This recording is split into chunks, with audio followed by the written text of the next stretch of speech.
पहले चरण का मतदान कल होना है। चुनाव आयोग पूरी तरह से तैयार है। पहले चरण में कल वोट डाले जाएंगे। इसके लिए मतदान केंद्रों पर मुकम्मल तैयारियां कर ली गई हैं। न्यूज 18 आपसे अपील करता है कि आप भी वोट जरूर डालने घर से जरूर निकलिए।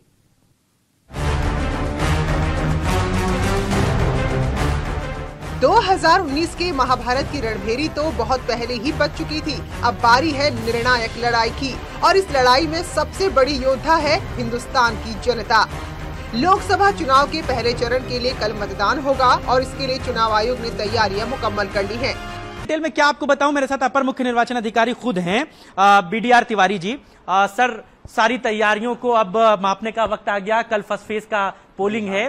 क्या फाइनली जो है वो तैयारियों को देख रहे हैं, कैसे देख रहे हैं? जी हाँ, मुकम्मल तैयारियां पूरे 8 लोकसभा निर्वाचन क्षेत्रों के लिए कर ली गई हैं। जितनी भी आवश्यक न्यूनतम सुविधाएं हैं मतदान स्थलों पर मतदाताओं के लिए, वो पूरी कर ली गई हैं, जिससे फ्री फेयर इथिकल इलेक्शन कराए जा सके, पार्टिसिपेटिव लोकतंत्र सुनिश्चित किया जा सके। 80 सीटों वाले उत्तर प्रदेश की 8 सीटों पर पहले चरण में वोट डाले जाएंगे, जिसमें सहारनपुर, मुजफ्फरनगर, बिजनौर, मेरठ, कैराना, बागपत, गाजियाबाद और गौतम बुद्ध नगर की सीट शामिल हैं। उत्तर प्रदेश के अलावा उत्तराखंड की सभी 5 सीटों पर भी कल ही वोट डाले जाएंगे, जिसमें टिहरी, पौड़ी गढ़वाल, हरिद्वार, नैनीताल और अल्मोड़ा सीट शामिल है। 14 घंटे के बाद जब मतदान शुरू होगा तो भारत निर्वाचन आयोग ने जो तैयारियां की हैं, उम्मीद है कि सारी चीजें ऑल इज वेल रहेंगी। लेकिन वीवीपैट और ईवीएम की जो शिकायतें हैं वो छुटपुट आती रहती है, क्योंकि ईवीएम में कई बार सर्वर की प्रॉब्लम आती है, तो उसके लिए रिजर्व में रखी हुई ईवीएम का इस्तेमाल किया जाता है। पहले चरण के लिए चुनाव आयोग तैयार है। पोलिंग पार्टियां मतदान केंद्रों के लिए रवाना हो गई हैं। सुरक्षा बल के जवान बूथ पर तैनात कर दिए गए हैं और अब बारी आपकी है कि आप लोकतंत्र के इस महापर्व में बढ़ चढ़कर हिस्सा लें, क्योंकि एक एक वोट देश की दिशा तय करता है। बिल्कुल, तो एक एक वोट देश की दिशा तय करता है, तो आप अपना वोट जरूर डालिएगा। सोच समझकर अपने मताधिकार का इस्तेमाल कीजिएगा। इधर सीएम योगी आदित्यनाथ ने न्यूज 18 से एक्सक्लूसिव बातचीत की, जिसमें हमारे एग्जीक्यूटिव एडिटर अमिताभ अग्निहोत्री ने उनसे हर मुद्दे पर सवाल किए, जिसका जवाब सीएम योगी आदित्यनाथ ने दिया। उन्होंने ये भी कहा कि वो योगी हैं और यूपी की 30 करोड़ जनता ही उनका परिवार। जब आपका लक्ष्य है कामये दुख तप्ता नाम प्राणी नामार्ति नाशनम, मुझे लगता है दुखी जनों के दुख को दूर करने के लिए, उनके संताप को हरने के लिए, केंद्र और प्रदेश सरकार की लोक कल्याणकारी योजनाओं को उन लोगों तक पहुंचाने के लिए और प्रदेश के सर्वांगीण विकास के लिए, जब यही लक्ष्य हो तो द्वंद्व कहीं कोई भाव नहीं। द्वंद्व तब आता है जब व्यक्ति का स्वार्थ इसमें आड़े आता है। हमने कोई भी अपना स्वार्थ कभी सामने नहीं आने दिया, क्योंकि हमारा कोई व्यक्तिगत स्वार्थ है ही नहीं। न मेरा कोई अपना है और न किसी को मैंने अपना बनाने का प्रयास किया है। पूरा प्रदेश 23 करोड़ की आबादी हमारा अपना परिवार है। इस 23 करोड़ जनता की सेवा का अवसर पार्टी ने और प्रधानमंत्री जी ने मुझे दिया है। मैं पूरे मनोयोग से, पूरी प्रतिबद्धता के साथ उनकी सेवा कर रहा हूं, उनकी सेवा करने का प्रयास कर रहा हूं। हां, सेवा के इस कार्य में कोई भेदभाव हम नहीं करते। और इस इंटरव्यू के दौरान ही सीएम योगी आदित्यनाथ ने यह भी कहा कि विपक्ष को बताना चाहिए कि अगर उनकी सरकार बनेगी तो प्रधानमंत्री कौन होगा। देश के प्रधानमंत्री पद का चुनाव अल्टीमेटली होना है। स्वाभाविक रूप से हर व्यक्ति इस बात को देखता है कि हर एक दल या गठबंधन में कौन नेता है। भारतीय जनता पार्टी के पास भी, भारतीय जनता पार्टी का जो गठबंधन है एनडीए के रूप में, इसके सर्वमान्य नेता के रूप में श्री नरेंद्र मोदी जी हैं।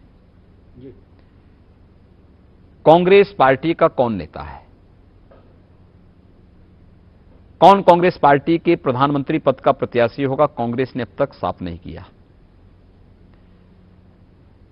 अन्य जो थर्ड फ्रंट था, जो बनने वाला था, बनते बनते रुक गया, नहीं बन पाया, क्योंकि उसमें इस बात को लेकर सहमति नहीं बन पाई कि प्रधानमंत्री मायावती जी होंगी, प्रधानमंत्री अखिलेश यादव होंगे, प्रधानमंत्री मुलायम सिंह जी होंगे, प्रधानमंत्री चंद्रबाबू नायडू होंगी, प्रधानमंत्री ममता बनर्जी होंगी, प्रधानमंत्री केसीआर होंगे, प्रधानमंत्री शरद पवार होंगे, कौन होंगे तय ही नहीं कर पाए।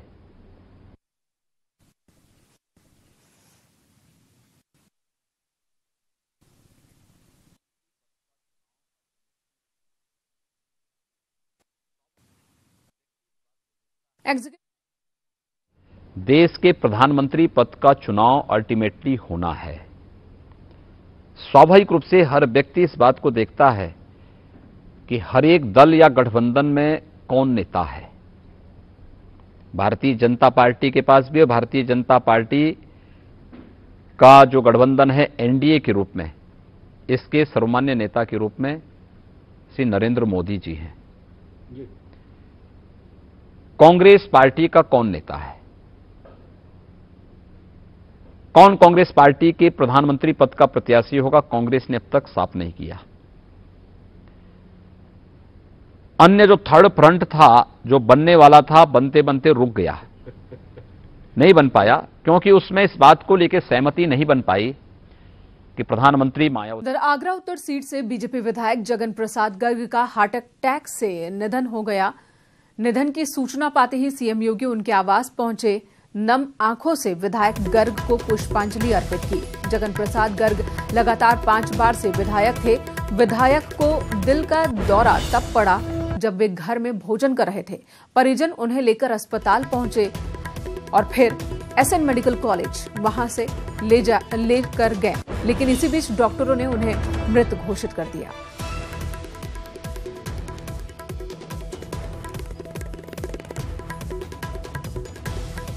इधर वायनाड के बाद कांग्रेस अध्यक्ष राहुल गांधी ने अपनी परंपरागत सीट अमेठी से भी पर्चा दाखिल कर दिया। उन्होंने रोड शो किया, अपना दमखम दिखाया। राहुल के रोड शो में प्रियंका गांधी वाड्रा, रॉबर्ट वाड्रा, बेटे और बेटी दोनों मौजूद थे। सभी पूरा परिवार ही मौजूद था इस रोड शो में। इस मौके पर राहुल ने राफेल को लेकर एक बार फिर पीएम मोदी को कटघरे में खड़ा किया।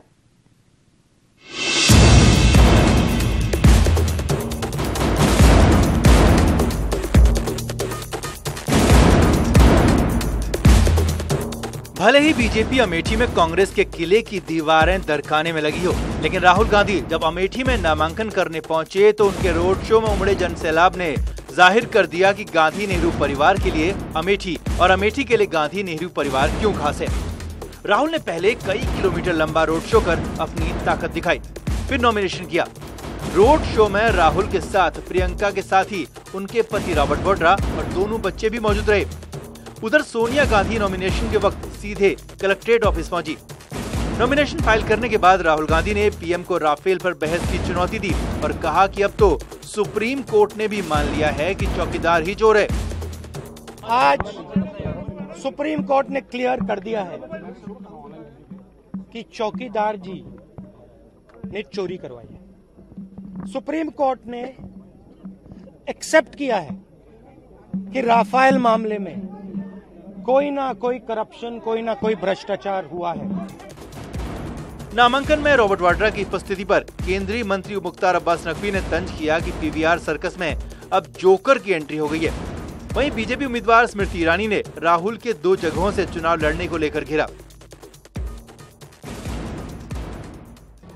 देखिए प्रभु की लीला निराली कि जो जीता वो वायनाड से पहले पर्चा भरना गया और जो हारी वो बहन आपको प्राथमिकता बनाकर आपके मध्य में रही। जो व्यक्ति चुनाव की बेला में आकर भी आपसे वोट स्वयं मांगना उचित ना समझे, आपको इतना सम्मान देना उचित ना समझे, क्या वो व्यक्ति आपके समर्थन का हकदार है? वो एक जो पीवीआर सर्कस है, कांग्रेस का पीवीआर सर्कस, उस पीवीआर सर्कस में जोकर की एंट्री बची हुई थी।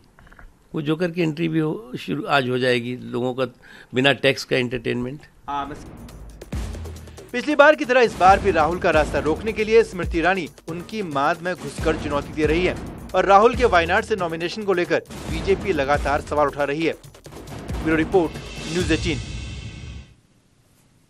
और स्मृति ईरानी कल नामांकन करने वाली हैं, पर्चा दाखिल करने वाली हैं। इधर बीजेपी के राष्ट्रीय अध्यक्ष अमित शाह ने फिरोजाबाद में चुनावी सभा को संबोधित किया। इस दौरान उन्होंने अखिलेश, माया और राहुल गांधी पर जमकर निशाना साधा।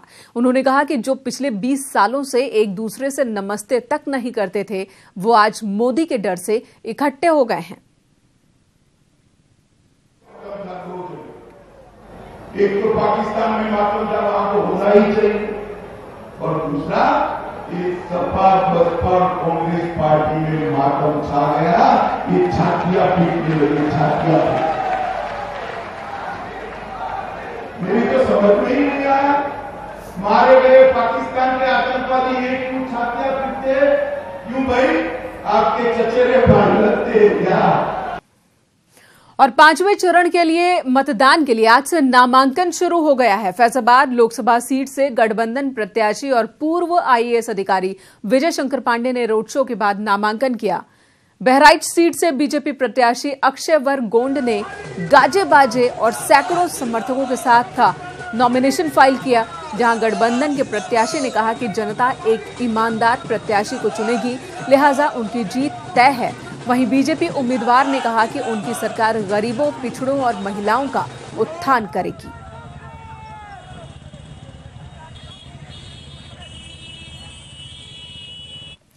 राहुल गांधी, मायावती और अखिलेश जनता को ये साफ करें कि क्या वो उमर अब्दुल्ला के कश्मीर में एक अलग प्रधानमंत्री वाले बयान पर सहमत हैं या नहीं। पर ये लोग कभी ऐसा नहीं करेंगे क्योंकि इन्हें वोट बैंक की चिंता है। मायावती तो कहती हैं कि उन्हें बस एक समुदाय विशेष के वोट ही मिल जाए तो काफी। ये कहना है अमित शाह का, बीजेपी के राष्ट्रीय अध्यक्ष, जिन्होंने विपक्ष पर ट्विटर के माध्यम से हमला किया है और सवाल पूछा है। उमर अब्दुल्ला के कश्मीर वाले बयान पर कि क्या समाजवादी पार्टी और बीएसपी इस बयान के साथ है। उमर अब्दुल्ला ने कहा था कि जम्मू कश्मीर में एक अलग प्रधानमंत्री होना चाहिए, तो क्या इस बयान के साथ हैं विपक्ष के ये तमाम नेता। कांग्रेस अध्यक्ष राहुल गांधी से भी ये सवाल है, अमित शाह का, मायावती से भी उन्होंने सवाल किया है और अखिलेश यादव से भी पूछा है और कहा है कि वो जनता को साफ करें कि उमर अब्दुल्ला के कश्मीर में एक अलग प्रधानमंत्री वाले बयान से वो सहमत हैं या नहीं है। इधर पश्चिमी यूपी में कल 8 सीटों पर वोट डाले जाएंगे। इसे लेकर फतवे और दिशा निर्देश भी जारी हो रहे हैं। जमाते इस्लामी हिंद ने एक सर्कुलर जारी किया है जिसमें कहा गया है कि मुसलमानों को चाहिए कि वो एसपी, बीएसपी, आरएलडी गठबंधन के उम्मीदवार को ही वोट करें। उधर गाजियाबाद के कौशाम्बी में पिछले 27 सालों से भारत के पूर्व इलेक्शन कमिश्नर जीवीजी कमिश्नर कृष्णमूर्ति रहते हैं। उनका लोकसभा चुनाव की वोटर लिस्ट से नाम गायब मिला। साथ ही कुछ और लोगों के नाम भी वोटर लिस्ट में नहीं है, जिसकी शिकायत पार्षद मनोज गोयल ने गाजियाबाद डीएम से की। मथुरा के मगोर्रा थाना इलाके के डोमपुरा गांव में बिजली की तार टूटने से खेत में खड़ी फसल में आग लग गई। किसान के हल्ला मचाने पर ग्रामीण इकट्ठा हुए और किसी तरह से इस आग पर काबू पाया। किसान अब नष्ट हुई फसल के मुआवजे की मांग कर रहे हैं। इधर कानपुर के मुस्लिम इलाके में कैस्को की ओर से बिजली की अंडरग्राउंड लाइन डालने के लिए हो रही खुदाई के विरोध में आज क्षेत्रीय लोगों के साथ ही एसपी विधायक ने बवाल मचाया। पुलिस के पहुंचने के बावजूद काम नहीं हो सका। विधायक ने कहा कि पहले भी खुदाई हुई थी जिससे पानी की लाइन टूट गई थी और आज तक उस समस्या का समाधान नहीं हो सका है। अब फिर से सड़क खोदी जा रही है, जनता परेशान है। उधर कैस्को का कहना है कि उनके पास काम करने का परमिशन है, लेकिन विधायक रोक रहे हैं। क्वालिटी का काम हुआ है, जो पानी की लाइनें तोड़ी हैं, जो सीवर की लाइनें तोड़ी हैं। अब हमने उनसे मांग करी थी कमरे में बैठक करके कि जो पिछली खुदाई करी है उसकी फाइलें नगर निगम से बनवा के बजट से लगवा दीजिए, तब हम आगे खुदाई करने देंगे।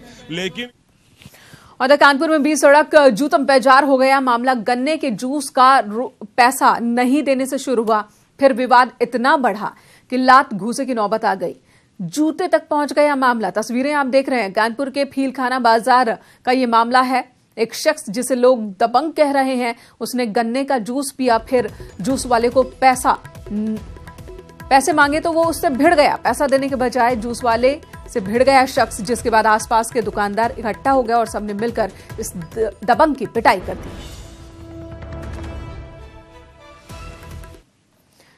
अपना यूपी में फिलहाल इतना ही।